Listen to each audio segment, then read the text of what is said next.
এবার বিপিএল প্রসঙ্গ। একদিন বিরতির পর সিলেটে আবারও শুরু হচ্ছে বিপিএল। দিনের শুরুতেই মুখোমুখি হবে আসরের দুই জায়ান্ট দল, একদিকে আছে ফরচুন বরিশাল এবং অন্যদিকে রংপুর রাইডার্স। এ বিষয়ে বিস্তারিত জানাতে যুক্ত হচ্ছেন সহকর্মী আরিফুল ইসলাম সাহাব।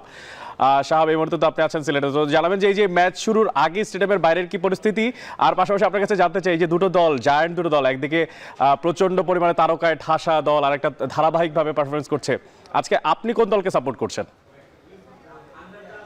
স্টেডিয়ামের বাইরে এখন পর্যন্ত দর্শকদের উপস্থিতি খুব একটা যে জোরালোভাবে আছে সেটা বলা যাবে না, কারণ ম্যাচটা শুরু হবে দুপুর 1:30টায়। তার আগে একটু ধীরে ধীরে দর্শকরা আসা শুরু করেছেন। আর টেবিল টপার্স দুটো দল আজকে মুখোমুখি হবে এবং সেখানে রংপুর রাইডার্স এবং ফরচুন বরিশাল, যারা এই মুহূর্তে পয়েন্টস টেবিলের প্রথম এবং দ্বিতীয় স্থানে রয়েছে। রংপুর রাইডার্স 5 ম্যাচে 5 জয় নিয়ে আছে পয়েন্টস টেবিলের শীর্ষে, এবং ফরচুন বরিশাল 4 ম্যাচে 3 জয় নিয়ে আছে পয়েন্টস টেবিলের দ্বিতীয় স্থানে। এবং এর আগে প্রথম ম্যাচে নিজেরা যখন বিপিএল এর এই আসরে মুখোমুখি হয়েছিল, সেই ম্যাচে কিন্তু 8 উইকেটের বড় ব্যবধানে ফরচুন বরিশালকে রংপুর রাইডার্স হারিয়েছিল।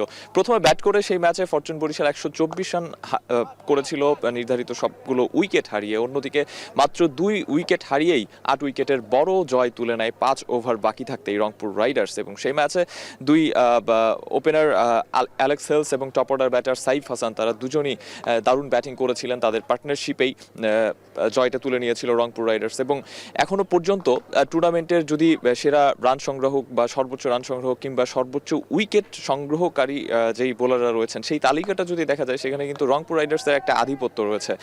শেখ মেহেদি, নাহিদ রানা, খুশদিল শাহ, তারা কিন্তু নিয়মিতভাবে উইকেট নিচ্ছেন। এবং যদি সেরা 5 জন বোলারের কথা বলা হয়, সেখানে সেরা 3 জনই কিন্তু রংপুর রাইডার্সের হয়ে পারফর্ম করছেন। অর্থাৎ তাদের বোলিং লাইন আপটা কিন্তু দারুণ শক্তিশালী মনে হচ্ছে এবারের আসরে। এবং অন্যদিকে যদি ব্যাটিং লাইন আপের কথা বলি, তাহলে শীর্ষ 2 রান সংগ্রহকারী কিন্তু রংপুর রাইডার্সের। যেই দুজনের কথা বলছিলাম, অ্যালেক্স হেলস 5 ম্যাচে 217 রান করেছেন, অন্যদিকে 5 ম্যাচে 199 রান করে দ্বিতীয় স্থানে রয়েছেন সাইফ হাসান। সেই তুলনায় যদি একটু 2 দলের পার্থক্য বা 2 দলের তুলনা করা যায়, সেই ক্ষেত্রে কিন্তু শীর্ষ 5 বোলার বা ব্যাটারদের মধ্যে কিন্তু ফরচুন বরিশালের এখন পর্যন্ত কেউ তাদের নামটা নিয়ে আসতে পারেনি। তামিম ইকবাল, তিনি 150 শতাধিক রান করেছেন, অন্যদিকে ফাহিম আশরাফ রান করেছেন। তবে কম্বাইন্ড পারফরমেন্স আমরা বলতে হবে যে এক এক ম্যাচে এক একজন পারফর্ম করছেন ফরচুন বরিশালের। অন্যদিকে রংপুর রাইডার্সের শক্তিমত্তা হচ্ছে তারা রেগুলারিটি বজায় রাখছেন, রেগুলার পারফর্ম করছেন। যারা ব্যাটিংয়ে রান করছেন, তারা ধারাবাহিকভাবে রান করছেন। সো সব মিলিয়ে ফরচুন বরিশাল এবং রংপুর রাইডার্স, এই দুটো দলের মধ্যে আজকে দারুণ একটা জমজমাট লড়াইয়ের অপেক্ষা।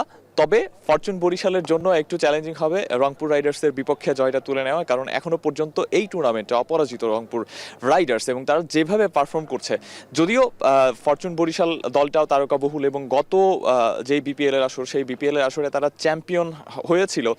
তো সেই ব্যাপারগুলো অবশ্যই একটা মাথায় নেয়ার মতো ব্যাপার বরিশালের জন্য। তবে আজকের ম্যাচে যদি টস জেতে, যেহেতু বাউন্ডারি এরিয়াগুলো খুব বেশি বড় নয়, সেক্ষেত্রে হয়তোবা যারা টস জিতবেন তারা পরবর্তীতে অর্থাৎ দ্বিতীয়বার বা ফিল্ডিং নেওয়ার সিদ্ধান্ত নেবেন এবং রান টার্গেট করে জেতার চেষ্টা করবেন।